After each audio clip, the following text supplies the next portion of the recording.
Hey everyone, Stratabean here, and welcome back to the channel. Today we're roaring into battle with the leader of the Temur frontier, Eshki Temur's Roar. But before we begin, don't forget to like and subscribe and let me know in the comments below on what commander you want to see next. Eshki is a 2/2 human warrior that costs 3 mana in obviously Temur, and her ability is, whenever you cast a creature spell, put a 1/1 counter on Eshki. If that spell's power is 4 or greater, draw a card. If that spell's power is 6 or greater, Eshki deals damage equal to Eshki's power to each opponent. Every creature you play makes Eshki stronger, keeping your hand full, and if you go big enough, start blasting the entire table with damage.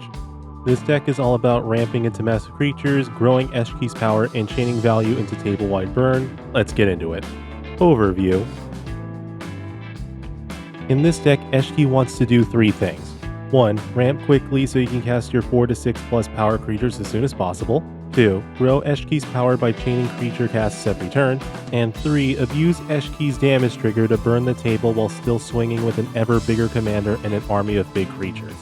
Unlike most Temur Stompy decks, Eshki turns every big creature into a burn spell, a draw spell, and a pump effect all in one. The bigger you go, the faster the game ends. Core synergies. There are 2 main synergies in your deck, your rampant acceleration and your creature power curve. For your rampant acceleration, we have mana dorks such as Fanatic of Ronus, Gowena, Eyes of Gaia, Hulking Raptor, and Selvala, Heart of the Wilds.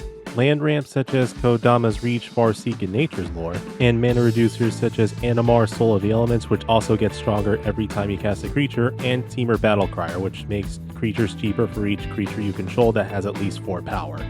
Some key creatures that have between 4 to 5 power for Eshki's draw trigger are Bonehorde Dragosaur, Dragonhawk, Fate's Tempest, Terror of the Peak, Silverback Elder, and Sulfin Mayhem Dominus. And some key creatures that have 6 plus power to get Eshki's burn trigger are Itali, Primal Storm, and Primal Conqueror, Delta, Primal Hunger, Overlord of the Hotwoods, and Zopandrel, Hunger Dominus. Support and control. For our removal, we have Chandra's Ignition, which doubles as both a board wipe and a game ender with Eshki in the late game, and Hammerhead Tyrant and Hullbreaker Horror for bouncing things off the board. Our first draw engine is, of course, our commander, but we also have Temur Ascendancy, Elemental Bond, Garruk's Uprising, and Frostcliff Siege to draw cards every time we cast a creature. And to make sure our creatures don't get countered, we have Surak Dragonclaw and Rhythm of the Wild. Finishers. Once Eshki's power gets to 8 to 10 plus, every 6 plus power creature becomes deal 10 to the table. Some cards to get Eshki to that point faster are Defiler of Vigor, Goreclaw, Terra Calisisma, and Xenagos God of Rebels. When we get to a big enough board state, we use Finale of Devastation at 10 plus to get Zopandrel or Xenagos to double power and swing for lethal, or use Become the Avalanche to buff up all your creatures and draw more cards. Our 3 ways to cheat out big creatures for free are with Maelstrom Wanderer, Itali Primal Storm, and Itali Primal Conqueror. Maelstrom Wanderer has double Cascade, and with Itali Primal Storm and Primal Conqueror, not only will we exile cards on top of our deck and get to cast them for free, we can also take big creatures from our opponents. These 3 creatures will also trigger Eshki's abilities, which will deal massive damage every time they're cast, potentially ending the game. Piloting tips.